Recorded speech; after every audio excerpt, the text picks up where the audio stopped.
Sometimes it feels like the sun will never rise, like the birds will never sing again.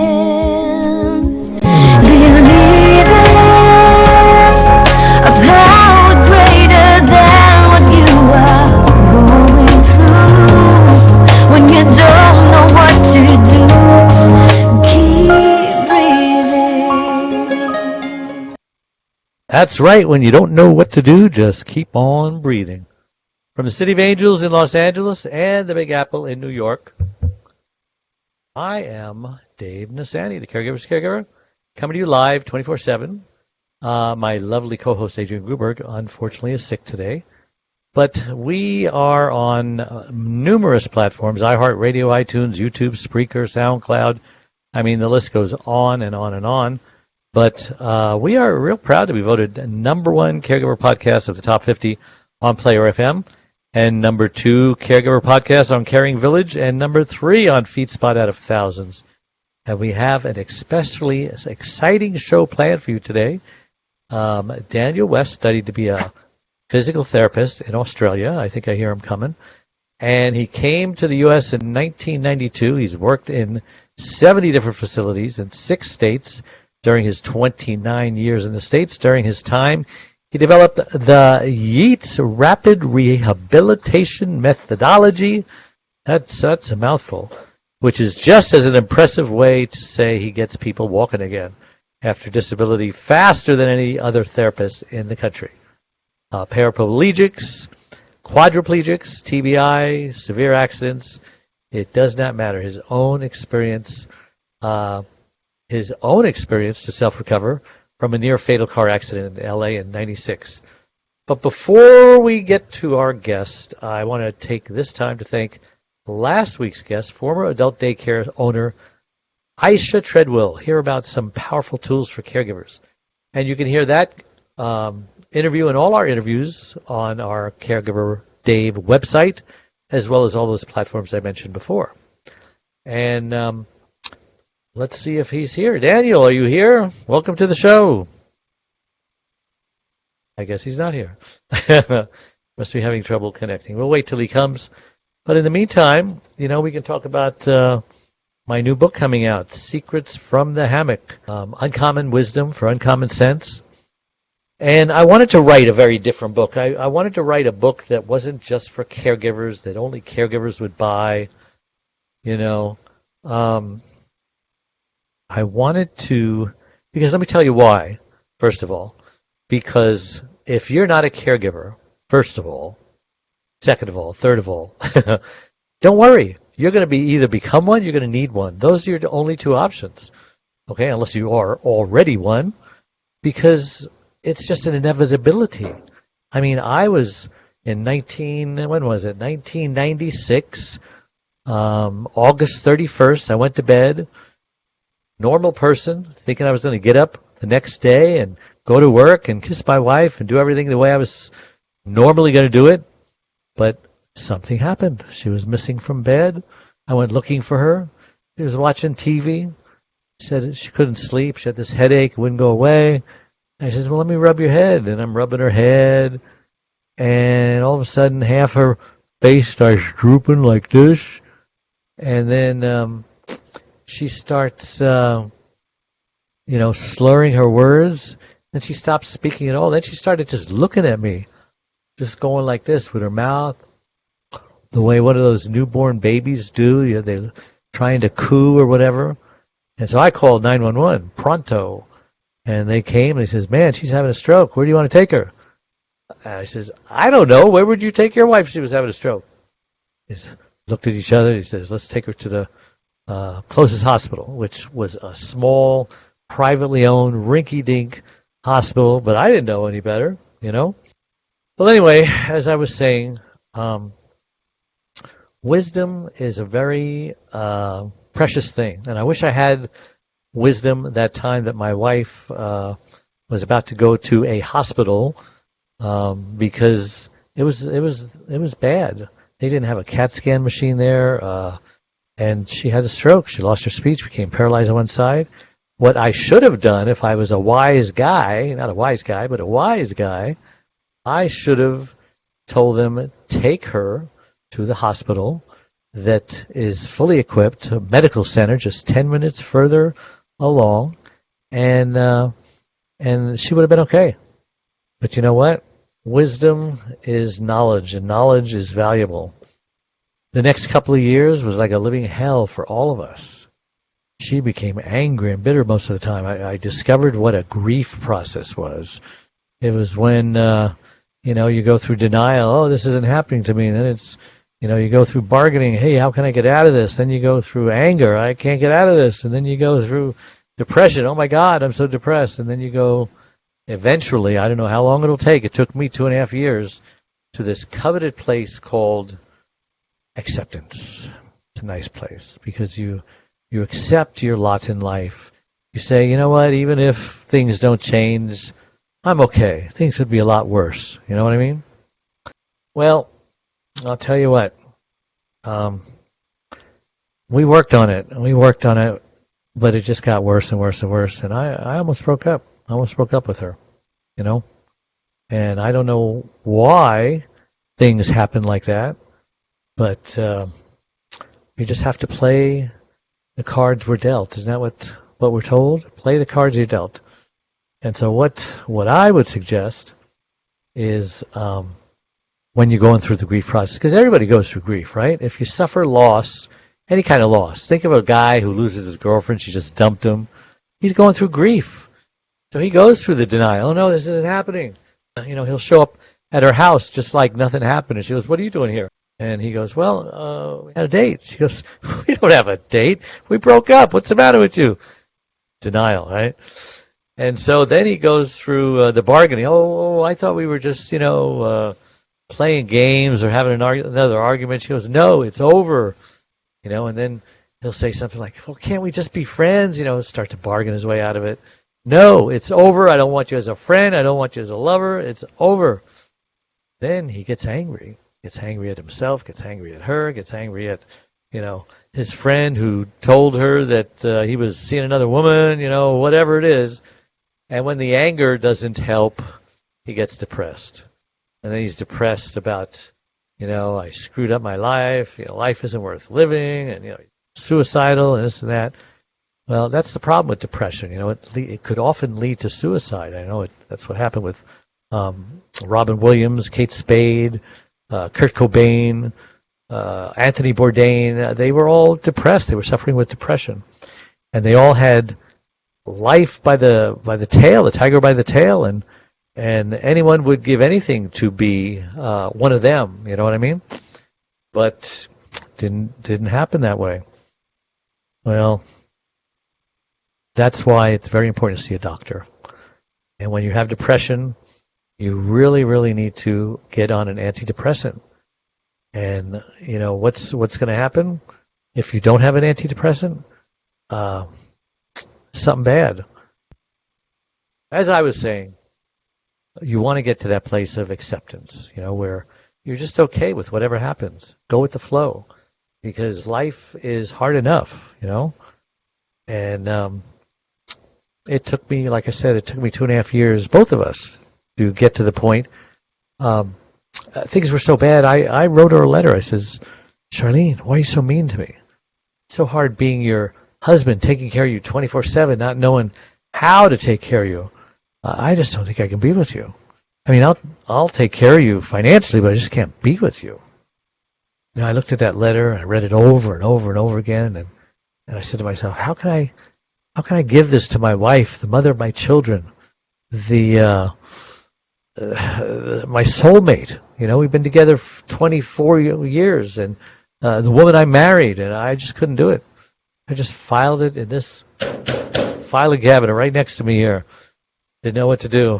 Went on in my depression, my anxiety, my loneliness, my isolation for the next couple of days until a miracle happened. I found a business card in my pocket.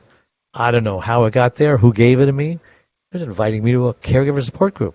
I didn't even know what a caregiver was, let alone a support group. But I figured, well, someone must have given me this because they thought I needed it. What the heck? What have I got to lose? And when I went, I realized that there were other caregivers out there just like me, burned out caregivers. I realized if I didn't take care of me, I couldn't take care of my wife. You know, what do the airlines tell us? In the event of an emergency, put your oxygen mask on first before you help your lover with their mask. I mean, hello, what an amazing metaphor for all of life. Take care of you first. Not out of selfishness, but out of survival. But you know, some of us might have to be a little selfish because we are so selfless that we give and give and give and give and give, and then there's nothing left to give, and then we burn out. So we've got to move that pendulum along and become a little selfish, right? I finally started taking care of me first, so that I can take care of her. And at first she didn't know how to react to that because, you know, she was like having a temper tantrum, and I just shut the door and said, well, let me know when you're ready to talk, you know, or whatever. And so I guess she started realizing that I was having a good time and she wasn't. She could have had a good time too. Just all about attitude, right? Attitude is 90% what happens to us. No, 10% what happens to us, 90% how we react to it. So I think she started realizing that maybe she needed to change, and she started changing a little at a time and started becoming her old self again. And then all of a sudden, you know, to my surprise, our love was rekindled. And, you know, I started realizing there are other caregivers out there who are lost and alone and feeling lonely. And I started saying, you know, maybe I should help them out. Maybe if I can tell them what not to do. Hey, look who's here. Am I here? I can hear you. I can see you. Can you hear me and see me? Am I? Yes. I'm still setting. I had to go through to set up the app to I see. make it Can work. you can hear me though, right? Yes, I can hear you. I introduced you, and they know all about you. So I want to start asking you some questions, even though we got a late start here. Glad you finally made it. I guess you're the kind of guy who doesn't give up, right? Well, So why did you write a book about the state of rehab healthcare in the USA? Well, we just had a perfect friggin' example. It relies a little bit too much on modern rehab relies too much on modern technology that can fail in an instant, and you can be left scratching your head as to what to do. Whereas I am old-fashioned. Basically, You're talking about what just happened right here and now, right? With me setting up the thing, that is, you'll have. I mean, you see that with doctors. I mean, doctor, you know, if an X-ray machine goes around and a guy's got a broken leg, a doctor will be scratching his head, like saying, "I don't know if he's got a broken leg or not because the X-ray machine's not working." But you can see it right in front of you. Wow. I follow the The way bones nature. sticking out of the flesh. Exactly. It's amazing the lack of diagnostic ability people have because of technology has. There's no need to have that skill anymore. And the same thing with rehab and physical therapy. There's no need to do things with patients because there are machines that will supposedly do it for you, which are not that effective. And so I wrote a book to sort of give people a heads up. You know, here's what you want to be aware of, what's not going to work, and what needs to be pushed to be done, because you're going to fall through the cracks essentially if you're not on top of. What's the name of the book again? Falling Through the Cracks. Great title. So what's the most important functional skill that caregivers should be proficient at? Simply being able to get a person out of bed. That is the single. You know, it's easier to walk than it is to stand up. It's easier to stand up than it is to go from sitting up from lying up to sitting. So the ability to if you see how fast someone does it when they're healthy, you know, it should take 4 or 5 seconds to go from lying to sitting. It should take another 4 or 5 seconds to stand up and boom. When you take, you know, and you see therapists take 5 minutes, 10 minutes to go from sitting to lying, nature's already beaten them. You've got no chance. You know, it should something that should be done, you know, quickly and the person needs to keep up with the speed of the patient needs to keep up with the speed of how they should be naturally doing it. And say when it's done properly, it's very easy. A lot of people complain, oh, it's too hard. No, it's not. it's hard because you want to make it hard. When you think of it as a very basic, simple thing to do, it becomes a simple, basic thing to do. Yep. You're pretty tough. My wife was paralyzed on one side after her stroke, and so she had the physical therapy and the occupational therapy, and there was this army sergeant type of Indian lady, and she's, come on, Charlene, you can do it, and she's forcing her. We had a pool table, forcing her to walk around the table, holding on to the edge, and she didn't like her. She liked the other one, who was just so gentle and whatever, but she learned so much more. And so, I caught the bug. I started telling her, when she'd be reaching for something in the kitchen cabinet, because she was a gourmet cook, she wanted to cook, and everybody says, oh, no, I need to make all the meals. I said, no, they said she should cook. Well, look at her, she can't cook. I said, yes, she can. Look, you can reach that, right, Charlene? And I'm pushing her, and I'm saying, stand on your toes, come on, you can do it. And where her mother thought I was cruel, and the occupational therapist said, that's a great attitude, because she told me in private that she's going to train her to be a bedridden invalid, and you're going to train her to be independent. And praise God, today, man, she outdoes me. She's amazing. She's like Wonder Woman and Martha Stewart with her one arm, one leg tied behind her back and duct tape over her mouth, and she can put us all to shame. Mate, believe it or not, there was a philosophy of rehab probably, 30 years ago, 40 years ago, that was essentially, for a stroke patient, you would tie down their good functional arm so they could not use it. And so they were forced to use their arm. Really? And then, of course, there would have been someone who said, I'm not happy about that being done to my mother, filed a lawsuit, suddenly, right, that's off the table. To me, the best approach, there is. You've got one option when you've only got one hand. You've got to learn to use it, and you've got to be trying to use it. And the same thing with walking. If you're sitting down on the bed, or if you're lying in the bed, or you're sitting in a wheelchair, you're not being forced to use your body to be walked. Right. And I do err on the side of forcing versus being on the side of a little bit. You're not in any popularity contest. Definitely not. And I do occasionally find that again, if my approach doesn't work for a patient, that's fine. I'll walk away, and then we have the fuzzy, the happy therapists who go in and see them, and they're happy being wheeled out in a wheelchair. Happy being an invalid. Yes, they are, and it's a choice they make based on their wanting to be treated that way, and that's fine. But that is the end result. Sure. Well, how is it that your patients perform at a higher level, just by pushing them like that, or is there more to it than just being tough? No, there's also a lot of understanding how the human body works and how to get the most out of it, and also having a higher expectation from the moment I walk in. But it also starts, and I have this discussion with my boss and several other therapists. I never walk in and ask, do you want to walk today? Do you want to do this? I walk in, make a statement. You are going to walk, or here's what we are going to do.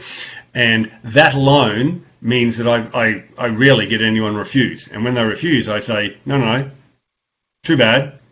I'll never see you again, but you're not refusing me today. And so I have a very low refuse rate, because I do not give someone the option to even refuse. And if they try to refuse, I just keep talking, and so they don't have a chance to speak up, and I get them up, and then eventually they will go, shit, I'm not going to beat this guy. He's just going to, and they will. They will end up going fine and do what they're told. That's funny. And so it is the ends justifies the means in my book, because I am there not to do warm and fuzzies. I am there to make the person walk. Essentially that, to make them functional. Once they leave, and they can go ahead and do whatever they want. But for me to be doing my job, to the best of my ability, I have to make people understand. There is only one way, and that is to get up and move. I'm sure you've seen everything out there. The people who were impossible to have anything done because that's what they were told, but somehow they believed you and you saw miraculous stuff. And I'm sure you saw the opposite, the people who just didn't want you and maybe fired you and went for the form warm fuzzy guy. Got any particular instances where you could share some important lessons that were learned? The important lesson to learn is that everyone is literally in competition. When you get sick, you're in competition with the people that don't necessarily want to do anything. So on my day, we used to have a general rule: if a patient refuses 3 times, you take them off service. That's, I don't know, 10 years ago, 8 years ago, that went out the window. Now you'll see go in and get refusals for 20, 30 days in a row from a patient. Now, the 10 minutes it may take me to get that refusal, that's 10 minutes that I could have been spending with another patient that could have benefited from that 10 minutes. And I'm on a couple of paraplegic Facebook websites where you can read all day, oh, I got 2 weeks of care and then I was kicked out, or I got only a limited amount of care. Because, sorry to tell you, we spend all our time going in and seeing the people that don't really want to do much, or they sit up and they say, let's walk 20 feet, and they shake their heads, no, I'll walk 10 feet. That's consuming a lot of it, the time of therapists and doctors and all healthcare workers, the nurses, looking after these people, when the people who really are desperate and want to do everything they can, they're not getting as much as they probably should deserve or would benefit from them. So what do you tell somebody who says, no, I only want to walk 10? There's a fight of the wills here. Do you say, well, 10 is better than nothing, or do you say, you know what, I got other patients if you don't want to do anything? What's your attitude? Good question. I'd have to sit back and watch what I do, but maybe it's just my demeanor, or maybe it's just whatever it is. But I seldom You're a persuader, huh? Seldom, yeah. And you how big are you? You look pretty big. 6'2". Yeah, you're kind of intimidating. This is the way that I talk. A lot of people say, ask me, were you in the military? No, I went to boarding school for 8 years, and trust me, you learn how to do as you're told at boarding school. But the flip side of that is, I can tell you in 30 years of being a physical therapist, I've only ever had 3 patients who've asked to do more than what I've said to do. How'd that work out? No, they were all actually, fun enough, they were all quadriplegic patients, but I said, right, we're going to walk 100 feet, we're going to walk 12 feet. I will set a goal that probably they're not going to make. And they were determined to say, no, I want to keep walking, keep doing. If I said do 15 reps, 15 squats, they would try and do 20 or 25 and keep going. But they would realize the more I do, the better. It's not basically a number that whatever I say. If you do 15, you're going to be able to walk again. They know it's the number they need to do till they start walking again is how many they need to do. If it's 400 or 5,000, they're eventually going to have to do 5,000. So if they do 5,000 in one day, boom, they'll be walking in one day. If they take 10 weeks to do 5,000, it'll take 10 weeks. If they never get to 5,000, they're never going to walk. And like I say, only 3 people have worked that out in 30 years. Most people are, when I have had, before I sort of got a little bit better, it was, walk 100, I'll walk 50. Okay, you can walk 50. Could we make it just 25? Okay, we'll do 25. How about 10? And you just negotiate down. And that is, how people are. So I've learned to sort of not give, just not give someone the option. We are doing this. End of story.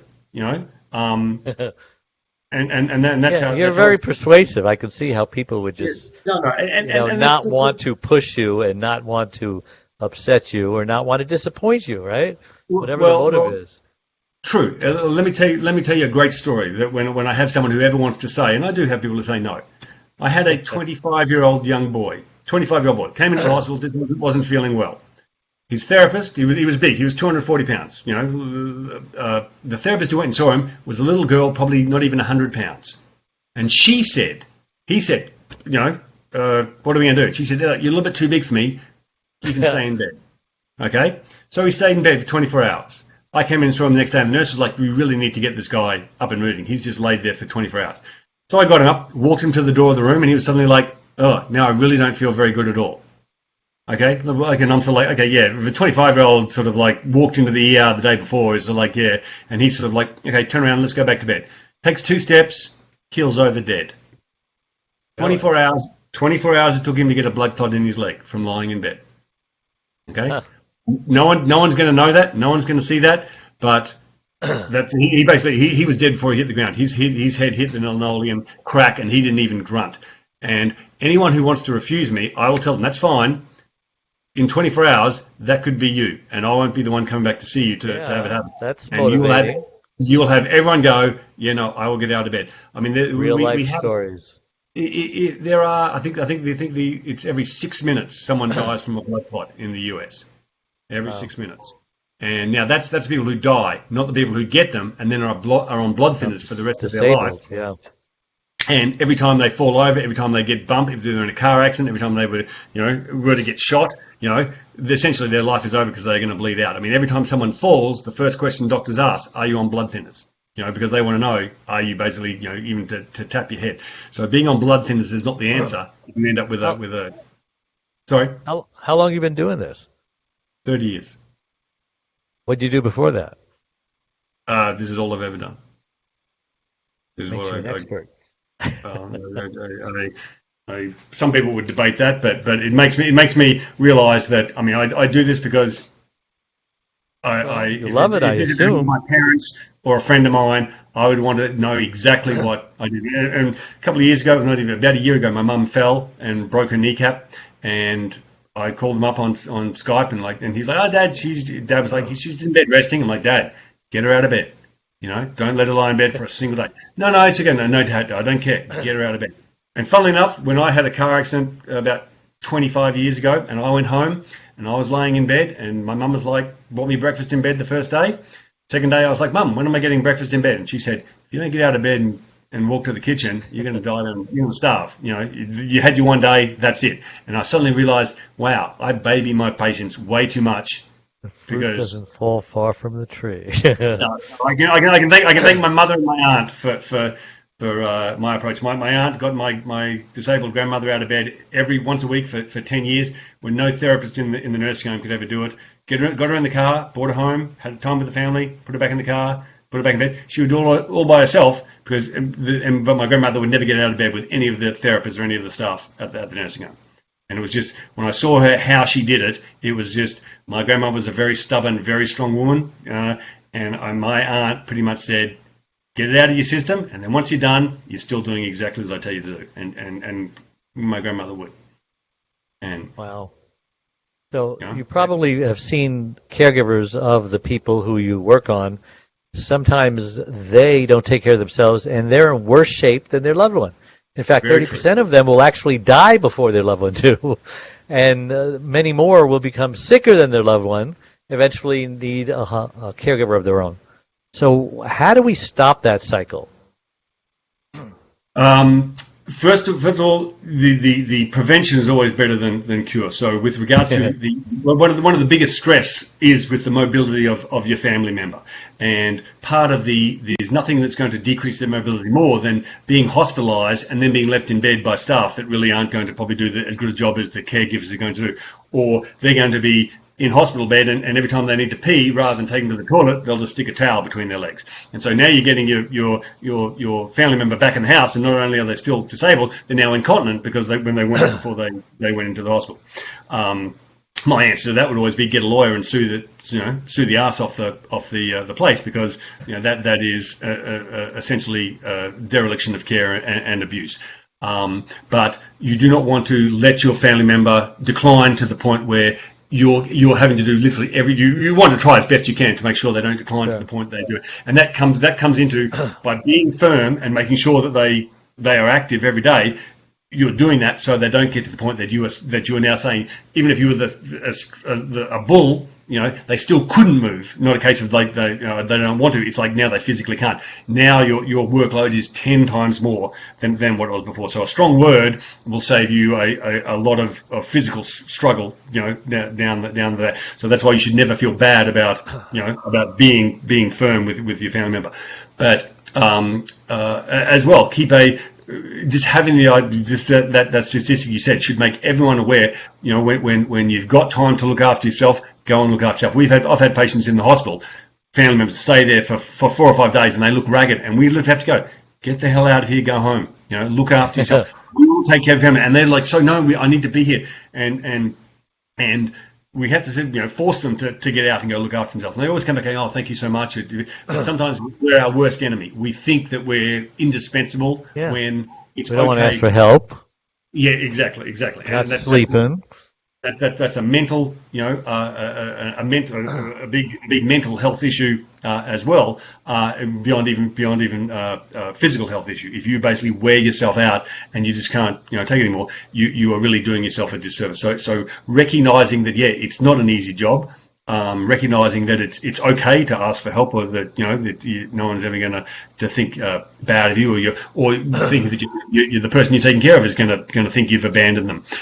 It's a rather ironic thing that the people, the parents who maybe care for their kids too much and stay too close to their kids, then when they become old and infirm, the kids then are too close to the parents, and they manipulate.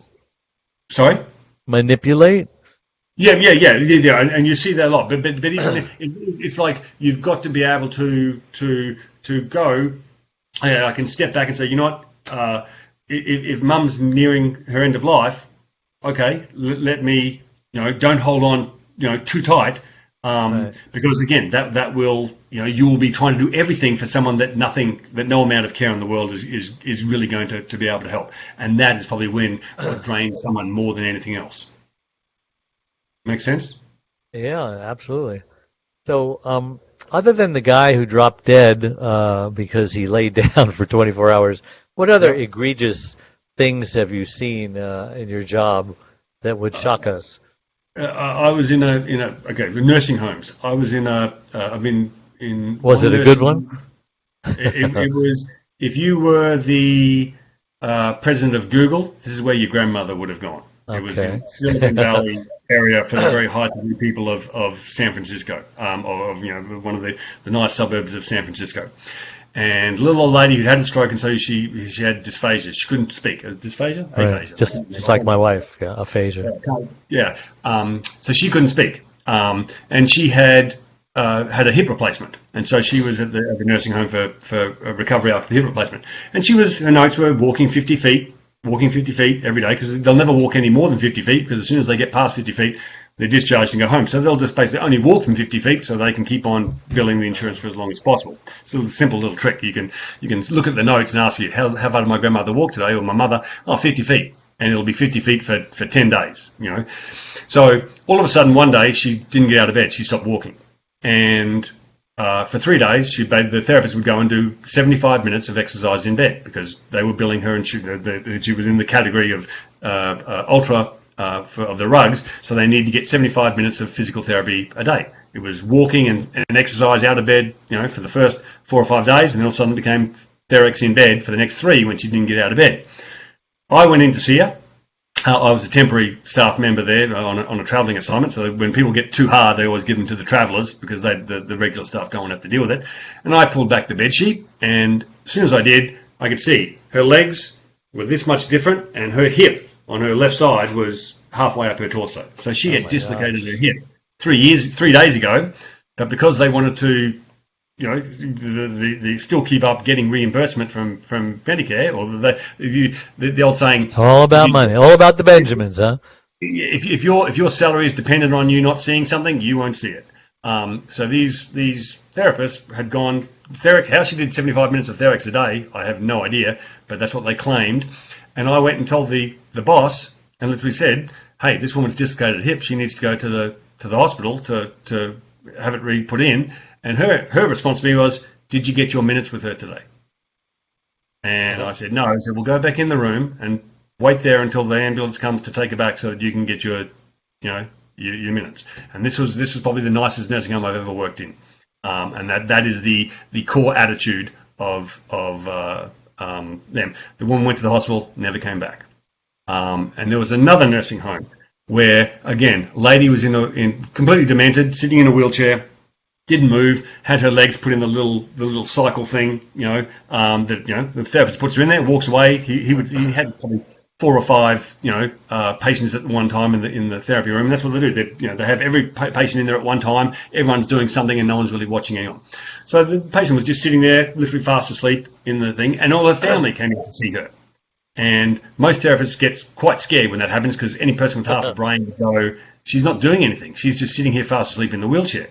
But they were sort of like, "Oh, she's doing a therapy." And I'm sort of like going, "Well, okay, But the therapist got panicked. So he went and wheeled her over, took her off wheeled her over and put her on the standing frame. This was a little kyphotic old lady that, couldn't lift her head, put her on the standing frame, wrenched her up standing, and their family were like, "Oh, we're thrilled. Look, she's standing. This guy, she's going to be walking in a couple of days." So they were happy. They left.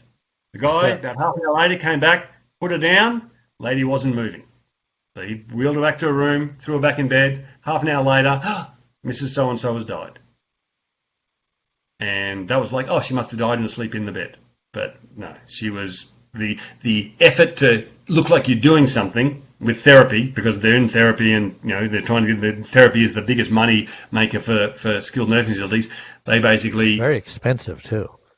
Oh yeah. No, it's you wouldn't want to pay out of pocket. That's another good way of motivating people. When they ask if they don't have insurance, do you know it's going to cost you $1,500 a day to go to rehab? Okay, they'll do whatever you want, rather than have to pay money. But those were two patients that still stick clearly in my mind, probably 25 and 12 years after it happened. That they were essentially killed by poor care in a nursing home by the therapy in the process of doing therapy. And a lot of people are always like, I want my mother to get as much therapy as they need. You've got to be careful that what they need is not what they're they'll get more than what they need. In fact, they'll be held there for as long as if you get sick, if you get something wrong with you, they're not going to send you to the hospital until you're on death's door, because they're getting money for as long as you're there. So working in hospitals, you get patients all the time who literally are on their last breath because the nursing home held them until the last minute before they said, "We can't have them die here, have them die in the ER at the hospital," and so they send them off. Sorry to be blunt. Sorry to be. This is what we see. I see it every day. Have for 30 years. So what's wrong with the medical healthcare system? I mean, it sounds like it's broken. Do you have a solution for it, or is it too far gone? Tear it down and start over again. This is on another podcast about 2 weeks ago, and I said, "What can I do about it? I don't care. It's my job. Is yes, it's too big for anyone to fix, unless on an individual basis you have to go advocate for yourself. Do not expect someone else to care. You're never going to have anyone. Whoever's in Washington, they're never going to care. It starts with the paramedics. I mean, they asked me, well, what hospital do you want us to take your wife to? I says, I don't know. Where would you take your wife? She was having a stroke. Well, they took her to the wrong hospital, and now she's disabled as a result. They took her to this tiny little rinky-dink community hospital that didn't even have a CAT scan machine when you're having a stroke. Take her to the medical center just 10 minutes further. You know what I mean? Yep. Got 3 hours, right? Yeah, I've worked in hospitals where I literally said, if I would know, and that's a good thing about working in the hospital. And again, there are doctors, and I work with staff who literally put a list of the doctors in that hospital that they do not want to be touched from. So that if they should come in, that those particular doctors would not touch them, and that's sort of like insider knowledge that someone else. I'll tell you a scary story. There's plenty of scary stories. I had my neck. Woke up one night, pain in my left shoulder. Didn't know what it was. There was a neurologist or a neuro. I can't even think of what it's called. A spine surgeon that my boss said, go and see this guy. He seems to be very popular and very good because his waiting room is always full.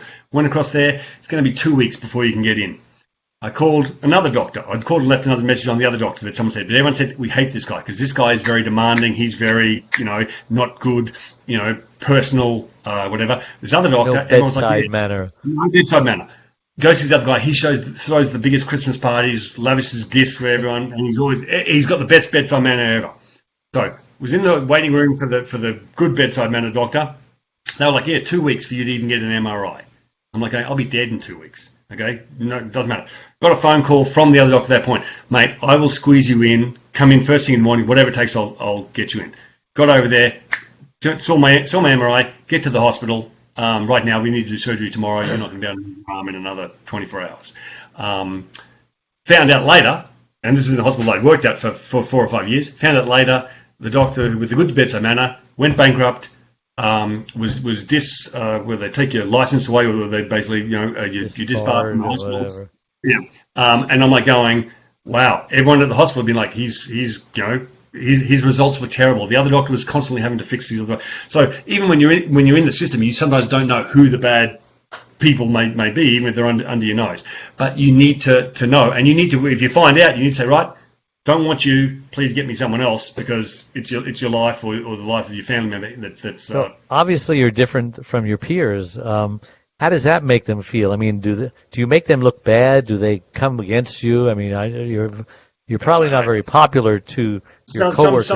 Sometimes no. I try to keep to myself with regard to therapy. Most people know that when I put up a tag, not with Simon, they're like, oh yeah, this if Simon can't do it, if Daniel can't do anything with them, then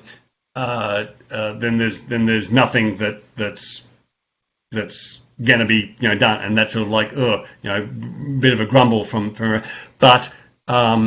I don't put down any of my co-workers. They do a good job based on the training and the expectations that they've had from the system. But I prefer to just keep to myself, so that patients don't sort of necessarily Sure, start. don't ask, don't tell. Yeah. Yeah. So do you like the word plateau? Because they use that word a lot. I know they did with my wife, with the speech therapy. Well, she's plateaued. She's not going to go any further. She's got it back. Everything she's going to get back. How true is that? Again, I'll give you another example. The best way I think to that. I had a quadriplegic that first day, drunk, jumped off his boat, broke his neck. Pregnant wife, doctors first day, he's done. Nothing's going to be able to do. And I said, well, and they put him on an air mattress. I said, please, I can't even move him on this air mattress. Can we get him on a regular bed? Why? Nothing he's going to do. No, I can't tell until we get him off this air mattress, because I can't, if he rolls off the bed on the air mattress, I'm going to be liable. Let's put him on a regular bed for a start so I can see what I can do. Oh my God. Okay, if you want. Got that done. Started standing him up. Had to use a machine because this was a couple of years ago, and I'm getting old, and so I can't quite lift the heavy patients, by myself anymore. Week standing him up, using the machine, then I could do it myself. The doctors would come in. Yeah, he's plateaued. That's about his limit. Okay, got him into rehab. Then I went to go and see him privately on my own. His house was on the way home. Stop in for 30 minutes, 3 or 4 times a week. I'd come in and show the doctors, like every week or every. Oh, look, remember, Mr. So and so. Here's his progress. Here he is, right now. Yeah, that's as far as he's ever going to go. That's his limit. Okay, come in next week. Look, now he's standing up by himself. Yeah, that's as far as he's ever going to go. Yeah, that's his limit. Come in. Here he is walking. Yeah, that's as far as he's ever going to go. That's his limit. Every single week for 6 months, they were like, every single day. No, that's he's never getting to get better. I'm like going, what? I don't understand. Maybe they don't have a memory. And no projection further. It's like saying, I can imagine them having a house built, showing up the first day. Oh my God, this is my house? There's just a foundation. No, tomorrow we're going to start putting up the sides of the walls. Come up the next day. Oh my God, this is my house? But there's no roof. Yeah, that comes a little bit later. I mean, you've got to give us time to build this thing. But a plateau is eventually, if you got pushed to your limit, you'll work out, you'll see where the plateau is, because someone just can't make any progress on, or there'll be a law of diminishing returns. If you're working 6 hours a day to get a 1% return, there may be no point in continuing. But I generally, my golden rule for physical therapy, for functional ability, I expect to see 100% improvement every day. Again, another story. Was at a hospital in Los Angeles, and there was a lady in the psych ward that the family, she was like a disaster. I'm like going, how come this woman can't function? Even with my help, she can't function. And the family said, no, she just has this psychosis of being in the hospital, that if we get her home, or if you could take her outside the hospital, you'll see a difference. So I had to bargain and negotiate. Can I take her out of the psych ward in the wheelchair just to see what it's like? Yeah, finally got permission. Wheeled her out. As soon as the door opens and I got her outside in the fresh air, she jumps up out of the wheelchair. She's perfectly normal. Yeah. Put her back in the wheelchair, wheeled her back in. As soon as she went past the door, Yeah, and I was going in and out, and you would just see the woman change Wow. in about 1 meter, and it was the most bizarre case I've ever seen. But I said to the family, you need to just convince the doctors to let her get out of the hospital, because we're never going to see that unless someone does what I've done. And I sort of like, why did you even bring her to the hospital in the first place? You know, because every time she comes, yeah, this happens every time we come. So why would you, and we have to fight to get her out. So why would you bring her to the hospital then if you've got to do that? When, get your treatment and then take her home before she's affected. Because once you're in the system, you're at the mercy of a doctor or a resident that's got no experience, or someone that just doesn't care because they've got to get home and feed their own kids, or Mary's not doing her flute lessons that week, and that's what's on her mind for most of the frigging day, or husband's having an affair. We have, we're human beings as well. We have divorces, we have kids, we have problems, we have that does occupy our minds as well. It's not all about looking after, and that's to be expected. Like I say, the people who are at a hospital aren't going to care as well for you as your own family, 90% of the time. That's for sure. Let's talk about your book. How can your book help a burned out caregiver? What's in there that can really apply to them? I didn't necessarily put in any chapter for that particular thing, but just the caregivers are just like regular people. Every caregiver just has problems that you and I have, but it's accentuated. Everybody's either need a caregiver or become one. Yeah. So, some of the things we've already talked about is getting more of a picture of just how much you need to advocate for yourself, to realise, these are the things that do go on. It's not all house or ER or whatever the other medical shows you see on TV. So if they're not a good negotiator and they hate confrontation, they better get over it, right? And learn. Yeah. Otherwise, you're just going to get run over like a steamroller. You're on the wrong planet, certainly in the wrong country, if that's your approach to life. And I have to. Maybe I was like that at one stage in my life, but I've learned you're in the deep end of the pool now, and you need to learn to swim, or you're going to drown. And especially in the American healthcare system, where it is a friggin' competition. You're in competition versus someone next door who knows how to work the system better than you, most likely, and they are going to suck Wheaky wheel, huh? Your care, your care. I mean, here's an example I use in my book. That who gets better care in the hospital? The drunk who ran over the little girl on the bicycle, or the little girl on the bicycle? I guarantee you, the drunk, because his family will be in there going, it's not his fault. You need to look after, our family member, because he's got a broken leg because he crashed his car, and woe is me, and he's a victim, blah, blah, blah. And the family of the little girl, like, we're so grateful that someone's looking after and trying to save her life. So and eventually comes down to, when you're pushed on, like, we don't want to upset the family who are complaining and who are like saying you need to do everything for our drunk brother because he's got a broken leg and he nearly killed a girl. We're yelling at administration every day. We're calling up the nurse manager.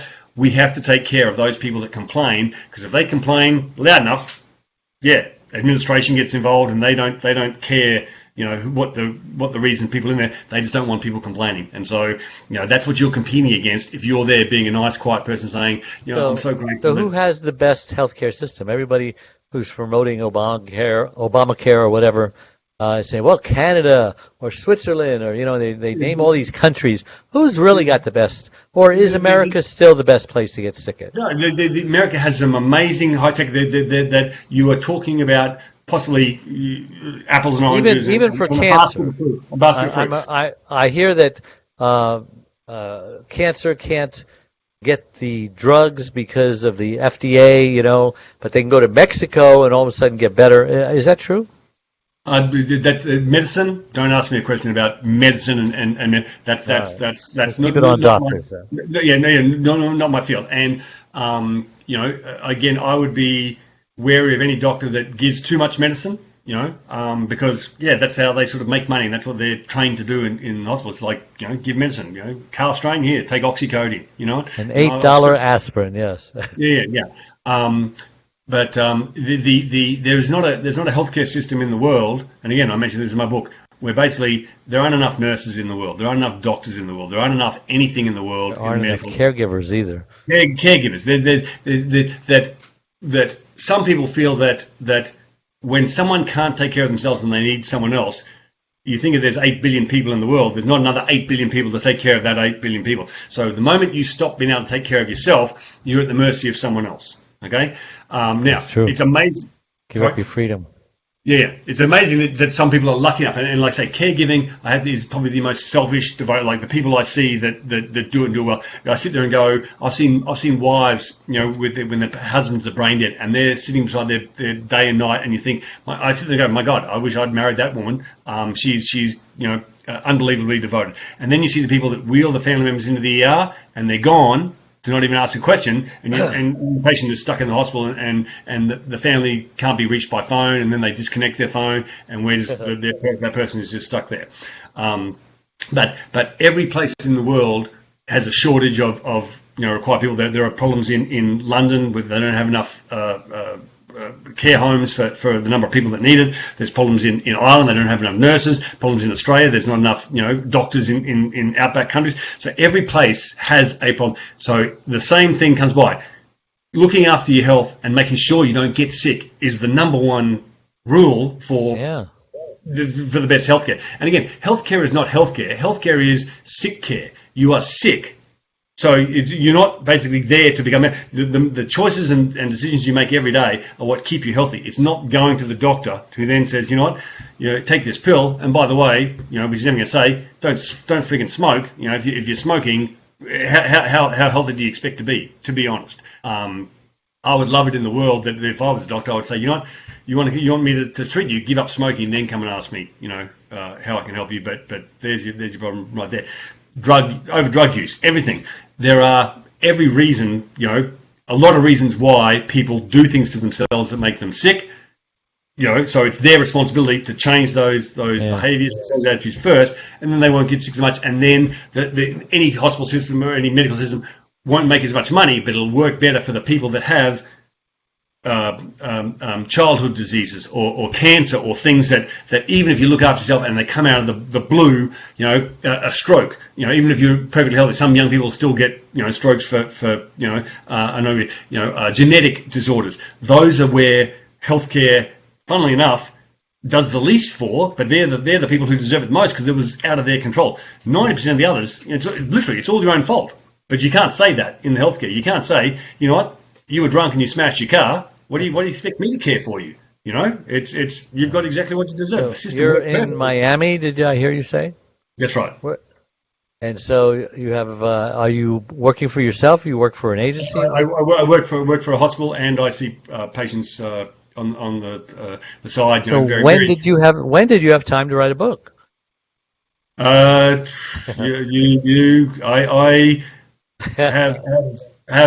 you find time. I was passionate enough. I'm quite surprised because I've written some other books, and I'm in a bit of a writing slump, or a bit of but at the time I can remember that was my desire just to get this off, to let people know, to have my 30 years experience rather than me having to try to cover it all in 5 minutes at a bedside. Someone could read and say, now I can understand why I did that with my book with my gas station too.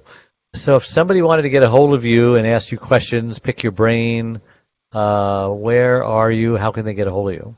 On Facebook, I have a page, Falling Through the Cracks, that has a link to my book as well on there. That's probably the best. Every time I post something, I get into. Occasionally, I get charged up, and the last 2 nights I've had someone sort of respond back to a post I've made that sort of said, no, I don't agree, with you. And I've sort of spent all day going, can't wait till I get home and get to answer this guy. Been able to calm down, and then in a very measured response, okay, here's some blah, blah, blah. Could you please respond to that? And of course they then shut up and never come back. But if someone wanted to, I'm not sure if my Facebook has a way to send an email to me that'll get to me. I'm not the most technologically, advanced person. Yes, we saw that today. Yeah. So I wanted to ask you, I remembered what I was going to say. How has COVID affected you personally and your business, the industry, and healthcare in general? Are they doing good? Let's say it was scary at the beginning. When I say you'd see multiple dead bodies going out the door, and we had to hire an extra when AIDS fridge. first started, right? Did we handle it better than AIDS? Sorry? Did we handle it better than AIDS in the beginning? I don't think we handled the panic. Or SARS. I don't think we handled. I think we the ability to, and that's most of what being in hospital and it is the biggest layer is to make people go, you know what, it's not the end of the world. Just calm down. You've only got a broken toe. There are some people who are like, it's yes you may have had a stroke, but here are things you need to do to start to get better, starting from day one. And people spend 2 weeks just going, oh my god. I'm like, okay, you've just wasted 2 weeks. I don't think that the calming voices from the government were on point. I think that really, because again, it was actually quite amazing that medical-wise, the average medical knowledge of the average person has gotten so bad that they can literally tell them anything. You're going to get a COVID and grow another arm, and people will like, oh my god, you're going to give you a vaccination, and there's going to be a microchip inside the vaccination. How do you think that's going to affect you? There was a lot of fear, and there still sort of is. I mean, I see it every day. Virus is now mutated, and this could be or possibly be more contagious or whatever. No, don't tell me it could be. Either tell me it is or it's not. And I can always guarantee you it's not, because viruses, as they mutate, it's law of nature. If a virus became more contagious as it mutated, then we wouldn't be here anymore, because enough viruses have come through the course of the life on Earth, that viruses as they mutate become less contagious because they have to keep their hosts alive enough for them to be able to survive as a species. So that is the natural law of nature. So, I'm pretty stupid. I'm not an epidemiologist but that sort of makes common sense to me to go, you know what, we would have been wiped out. If this virus was getting more contagious, we would have been wiped out. This virus took 2 months to go around the world, but it can't even get from one side of my hospital to the other in 7 months. And I can literally tell you, I've been trying to catch this thing, okay, and I can't. Everyone in my department has had it. Some of the people in my, and I can't frigging for the life of me, seem to get, because I want to get it over with. Get it over with, get the immunity inside my body, which going back to, again, this is probably as unscientific, as unmedical as you'll get. And I'm a young boy driving through the sugarcane farms in Australia, and was going past a guy working in a ditch, the sewage ditch of the house, the septic system. And Dad told me that guy, okay, would take any bug. That guy is so immune to every bug that if you put your foot in that muck, you'll be dead in a day. This guy has built up a natural immunity from it, because basically he's in there, and literally he could be a germ the size of a semi-trailer. Wouldn't. And that's why I said again. So you believe in herd immunity, then, huh? I believe in exposure, getting a little bit of exposure, letting your natural whatever it is, the immune response, your natural develop the immunity to every disease. Otherwise, that's how the human race has survived. That's how people in the hospital. We all have MRSA in the hospital. Okay, everyone, because we're exposed to it. I mean, we can't not have, but we have built up the point where we can manage it, even though it's in our bodies. If we went to hospital, a doctor would do a test. Oh my God, you got MRSA, and then everyone would start to panic. I would laugh and say, of course, I've had it for years. Everyone in healthcare has got it. But you can present that as being a scary thing for someone like, family comes in from the nursing home, tell the family she's got MRSA. Oh my God, no. Everyone in the nursing home's got MRSA. But now we have another doctor come on the case, and he can bill lots more money to basically give you antibiotics, which aren't going to do much anyway, and then send them back to the nursing home. Well, we've run out of time. We could have gone much longer, but thank you for coming on the show, and I appreciate all the information. So until we meet again, everybody, next week, bye-bye. Sometimes it feels like the sun will never rise, like the birds will never sing again.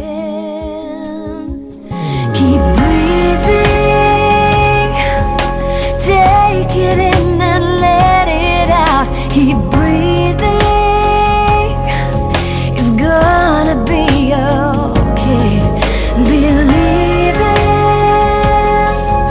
past.